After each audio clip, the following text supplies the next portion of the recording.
उन्नीस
1993 में मैं यहाँ से गुज़रा था, ये मौज़ा शकरू वाला से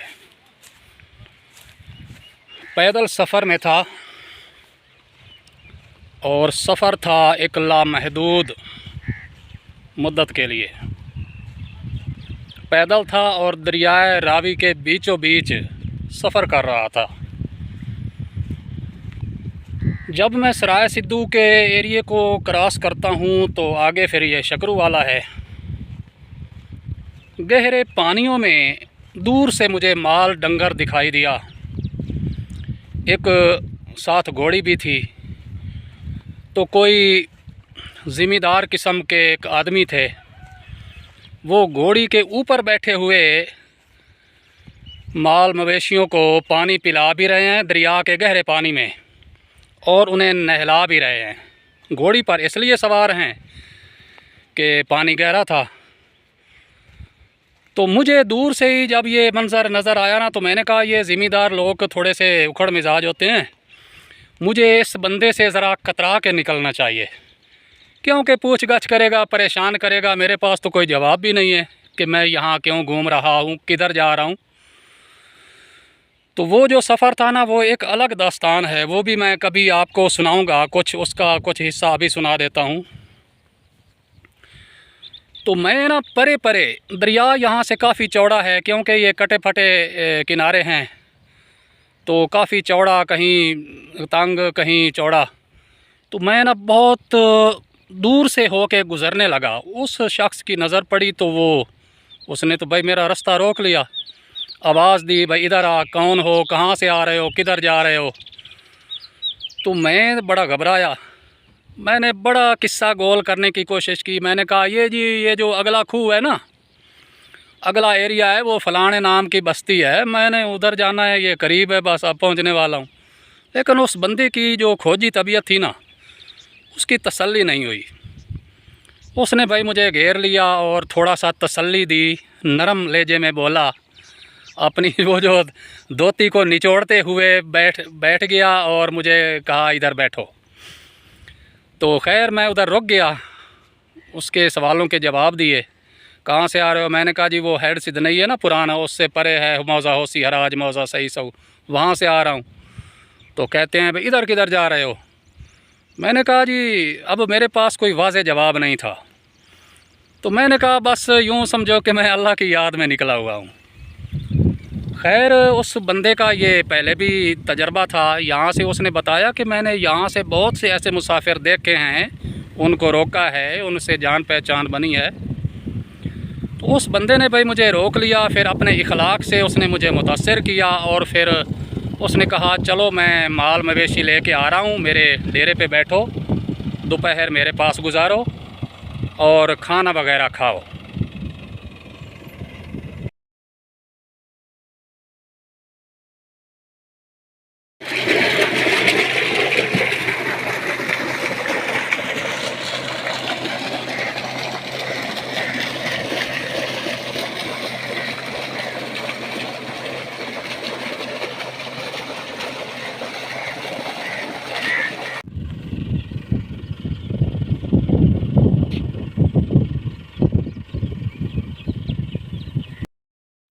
दूर किनारे पर एक जनरेटर चल रहा था, ट्यूबवेल वाला।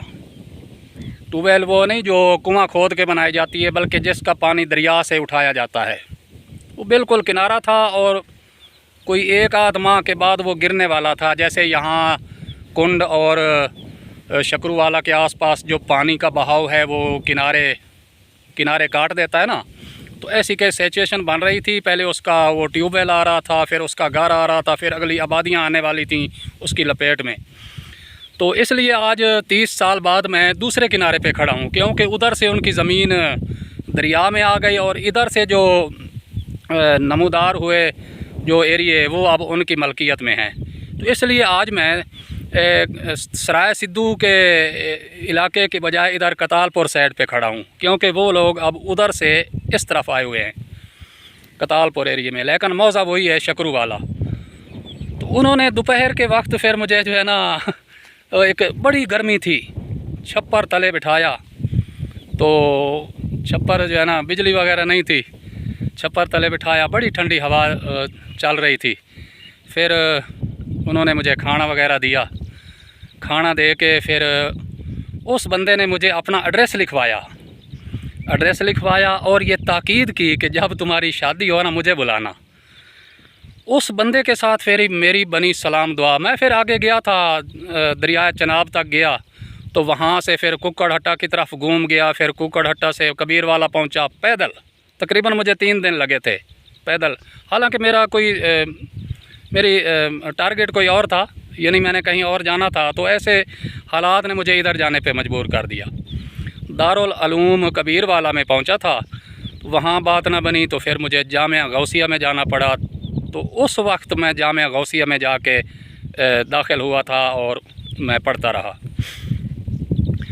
इस शख्स का नाम था चाचा ग़ुलाम हराज, मौज़ा शकरूवाला। आज वो इस दुनिया में नहीं है, लेकिन फिर वो मेरी शादी पे ख़ुद तो नहीं आ सके थे, उनके दिगर अफराद आए थे, ख़वातीन आई थीं, बच्चे आए थे, उनके दोनों बेटे आए थे। आज वो यंग मैन है माशाल्लाह, दाढ़ी मूँछों वाले हैं। बड़े बेटे का नाम है मौर लियाकत हराज और उनके छोटे बेटे का नाम है मौर सदाकत हराज। तो शकरूवाला में रहते हैं। आज वो दोनों यहाँ नहीं है, इस दुनिया में नहीं है, चाचा ग़ुलाम और उनकी अहलिया। तो दोनों ने मुझे बड़ा प्यार दिया। मैं कहना ये चाहता हूँ कि इंसान अपने वालिदैन के घर में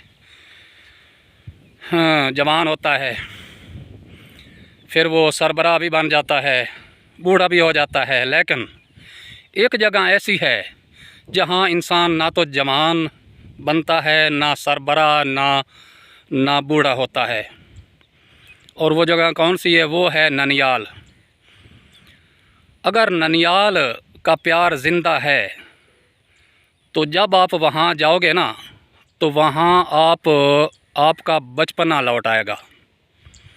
अब ये मेरा ननियाल तो नहीं है, लेकिन मैं जब यहाँ आता हूँ ना, तो ऐसे शोखियाँ मारने लग जाता हूँ, ऐसे जैसे मेरा बचपना लौट आया हो। क्योंकि वो चाचा और मासी वो जब होते थे ना, तो ऐसे लगता था कि मैं अपने घर में या ननियाल में आया हूँ।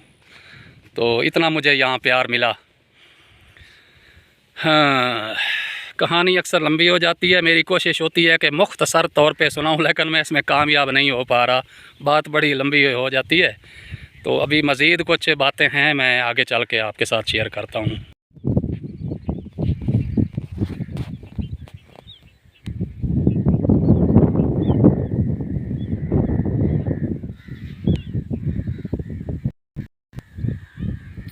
ये सामने नज़र आ रहा होगा, ये दरिया है। अभी कुछ देर बाद हम वहाँ दरिया पे जाएंगे और देखते हैं कि यहाँ दरिया की क्या सूरत हाल है।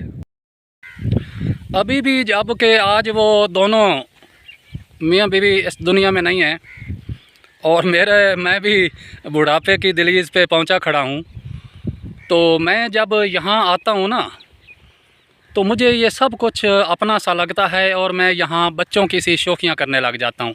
अब मैं यहाँ ऐसे खुलेआम भाग दौड़ कर रहा हूँ, उधर आ जा रहा हूँ, तो मुझे कोई परवाह नहीं कि मुझे कोई इधर उधर से कोई कर देगा, कोई ऐसा कुछ बोल देगा। तो ऐसे लगता है कि मैं अपने घर में हूँ और बचपन लौट आया है, हालांकि वो दुनिया में नहीं है अब।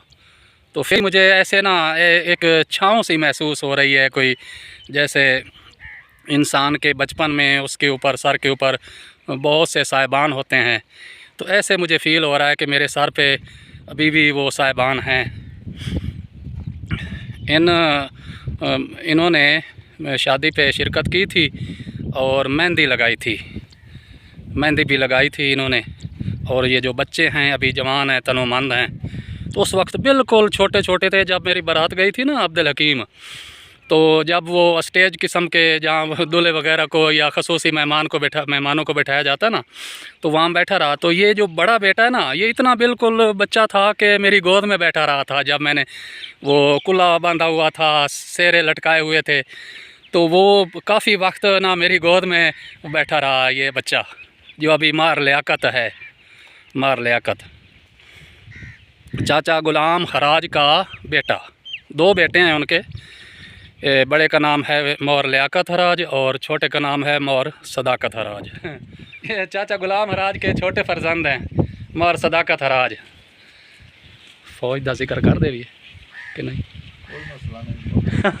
हाँ, फ़ौज में रहे हैं, फ़ौज में, हाँ फ़ौज में रहे हैं। ये ज़रा करीब से देखिए, मौर सदाकत।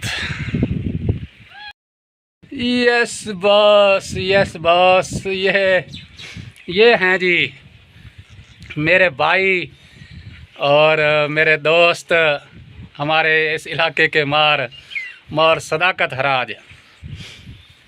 मेरी शादी पे आए थे। अब मैं बार मेरी शादी यार सॉरी यार, क्योंकि मुझे ना ऐन मौके पर भी एक डांट पड़ी थी। वो कोई साहब थे हमारे, तो उन्होंने कहा क्या मेरी शादी लगा रखा है, लोगों की शादियाँ नहीं होती, तेरी कोई बकरी शादी है, मेरी शादी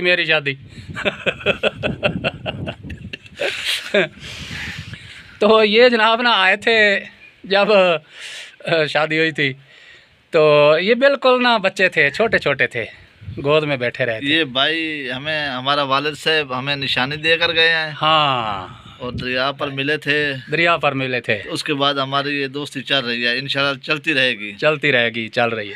ये बता रहे हैं वही जो मैंने पहले आपको बताया ना जी। ये कह रहे हैं कि हमारे वालिद साहब हमें एक निशानी दे गए थे, संगत की, एक संगत बना के दे गए थे हमागीर आमरी के साथ।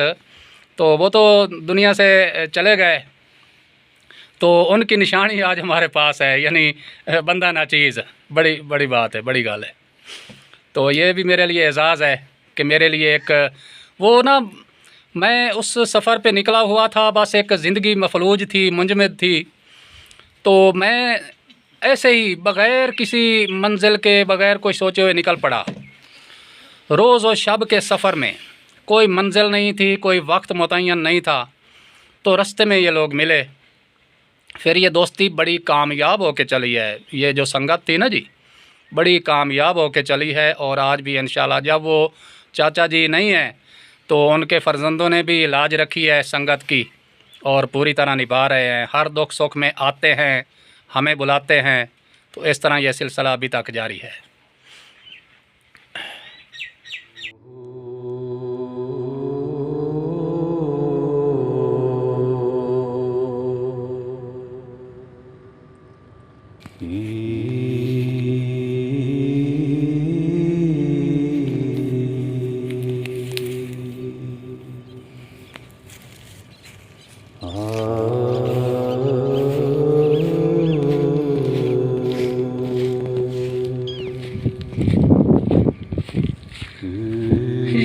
जी दरियाए रावी शकरूवाला से जब गुज़रता है तो कुछ ऐसे नज़ारे वजूद में आते हैं।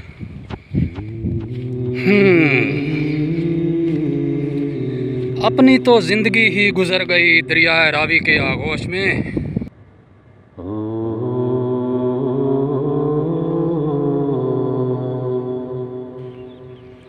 इसकी रेतों से खेलते हुए जीवन बीत गया, इसके पानियों को झीलते हुए ज़िंदगी गुज़र गई।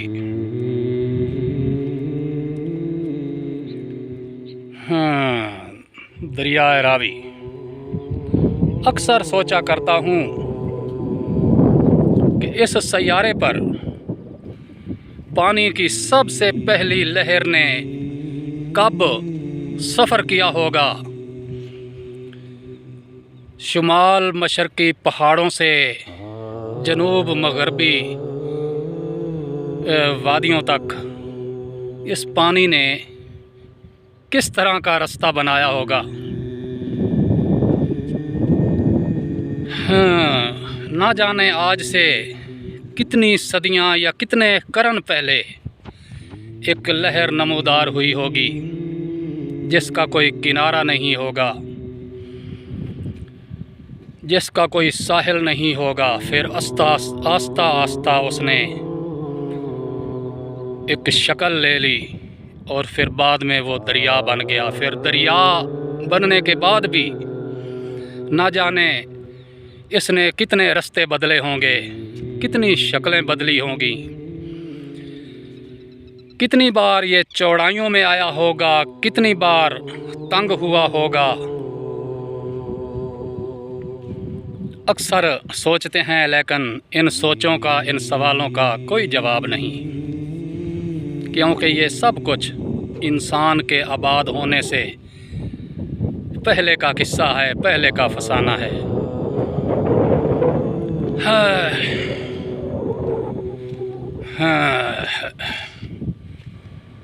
दरियाए रावी।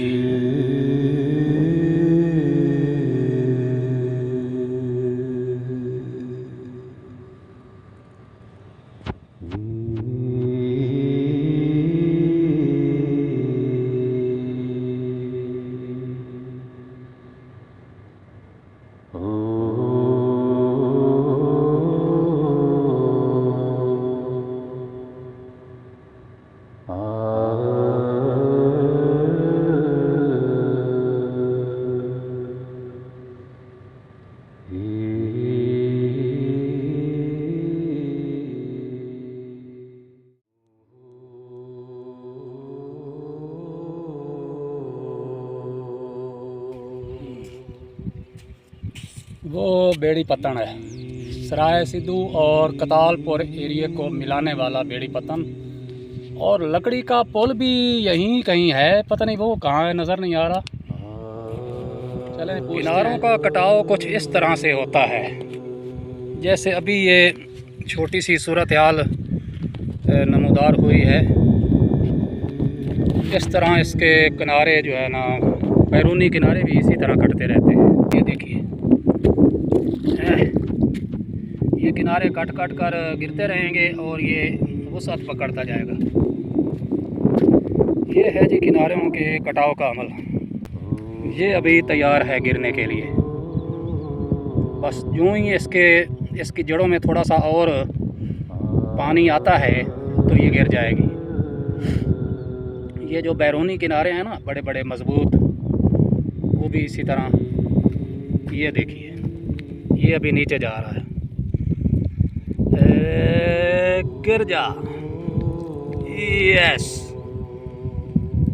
ये है जी कटाव का अमल। अब ये भी गया, ये बड़ा सा तोता, ये अभी देखिए ये जा रहा है।